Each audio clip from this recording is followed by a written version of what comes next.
전 세계는 그동안 세계화를 통한 저렴한 물가를 바탕으로 안정적인 성장을 해왔는데요.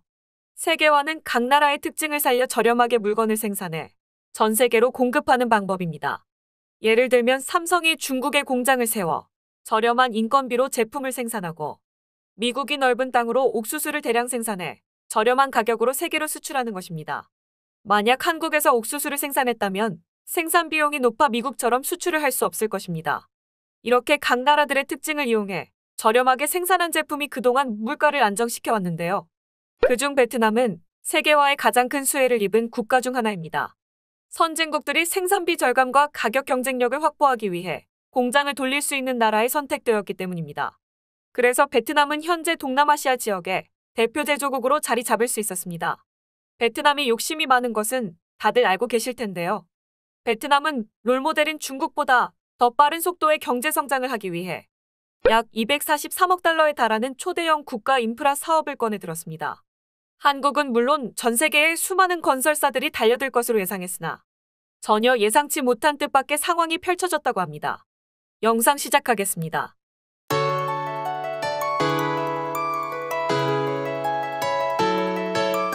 베트남은 그동안 수건 사업으로 고속철도 사업의 완성을 꿈꿔왔는데요. 베트남의 지도를 보시면 아시겠지만 남북으로 길게 생겼습니다. 길게 생긴 베트남 땅의 남북을 연결하는 고속철도가 생기면 어떻게 될 것 같은가요?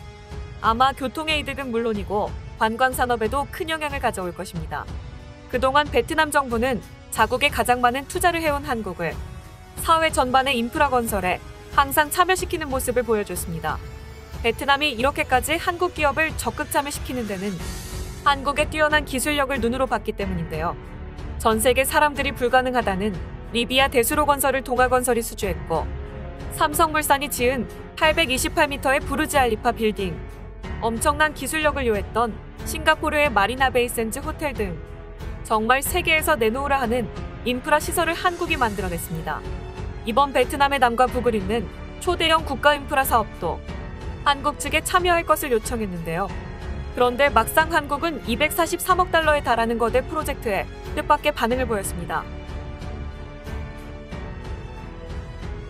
베트남 당국이 한국 건설사에게 이번 초대형 고속철도 인프라 공사는 한국 기업들이 수주할 가능성이 많으니 적극 참여해달라는 공문을 보냈다고 합니다. 그러나 이런 적극적인 베트남의 의사표현에도 불구하고 한국 건설사들은 이번 인프라 공사에 전혀 관심이 없었다고 합니다. 이런 대형 프로젝트를 왜 관심을 가지지 않았을까요? 이유는 아주 단순했습니다. 그동안 베트남 지하철 사업에 참여했던 현대건설이 2019년부터 건설 대금을 제대로 받지 못했기 때문입니다. 실제로 베트남 하노이시에 지하철 건설 프로젝트에 참여하던 현대건설이 공사 중단을 선언했습니다. 내용을 살펴보면 현대건설은 2022년까지 완공을 목표로 2억 달러의 지하철 공사를 수주했고 계획대로 차근차근 진행해 나가고 있었습니다.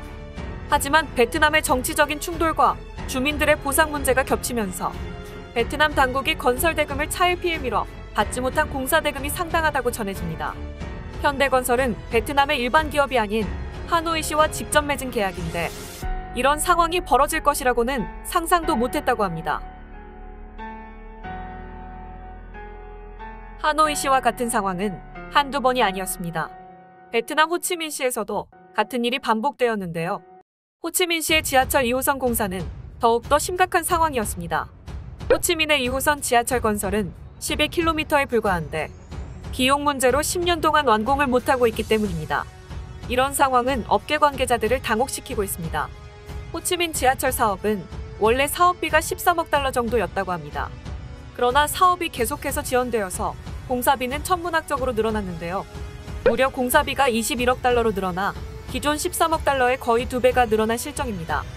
이 사업에 참여한 유럽 기업들은 베트남에 아직까지 발이 묶여있다고 합니다. 이에 한국 기업을 포함해 사업에 참여한 유럽 기업들은 호치민시와 증액을 협상했지만 결국 불발이 되어 계약을 해지했습니다. 중국 또한 베트남에 크게 당했는데요.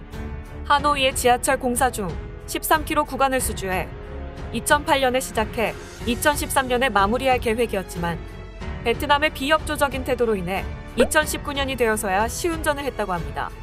이때 베트남은 중국 측에서 공사비를 빼먹었다고 하며 일부러 제대로 된 공사비를 지급하지 않았다는 주장을 펼쳤는데요. 이번 베트남의 주장에 일리가 있어 보이는 느낌이 드는 이유가 무엇일까요? 역시 중국이 중국했고 베트남이 베트남 짓을 한 것입니다. 중국과 베트남이 서로 뒤통수를 치는 모습이 참 아름답습니다. 정부에서 주도한 사업조차도 이렇게 건설 대금을 떼어먹고 있는 베트남의 현실이 건설사들에서는 이미 소문이 많이 나 있습니다.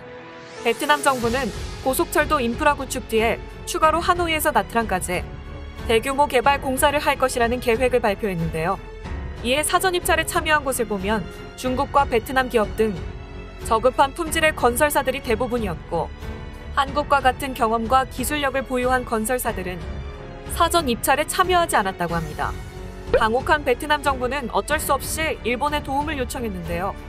여기에 베트남은 일본의 도움을 요청하면서도 일본의 공적개발원조로 지원해달라는 요청을 했습니다.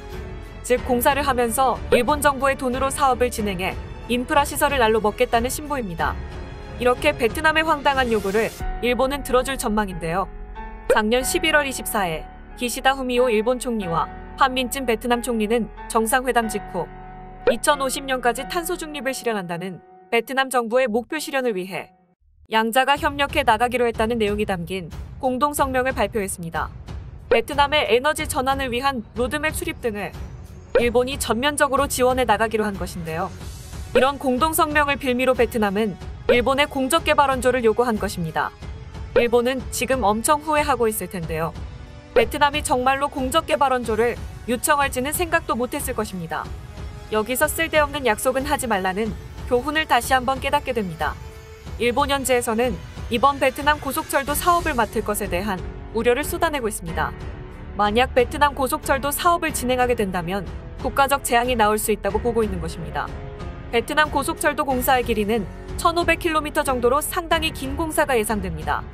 호치민시의 지하철 공사가 10km 공사하는데 10년이 걸렸다고 생각하면 1,500km의 고속철도 공사는 안 봐도 뻔할 것 같습니다. 베트남의 남북 고속철도 계획은 2028년 착공을 시작으로 단계적인 공사를 거쳐 2050년까지 완공을 목표로 계획하고 있지만 지금 상황을 보면 공사 기간은 훌쩍 뛰어넘을 것이며 사업 예산도 훨씬 더 늘어날 것으로 예측하고 있습니다. 아직 공사가 시작되기 전이고 정확히 공사를 진행할지는 모르겠지만 일본은 이미 베트남의 구렁텅이에 빠져버린 것입니다. 어쩌면 영원히 벗어나지 못할 것 같은 기분 좋은 느낌이 드는데요. 일본이 베트남에게 한 방 크게 먹길 바라면서 오늘 영상은 여기서 마무리하도록 하겠습니다. 영상이 마음에 드셨다면 구독과 좋아요 부탁드립니다. 구독과 좋아요는 영상 제작에 정말 큰 힘이 되고 있습니다. 더 좋은 내용으로 다시 찾아뵙겠습니다. 시청해주셔서 감사합니다.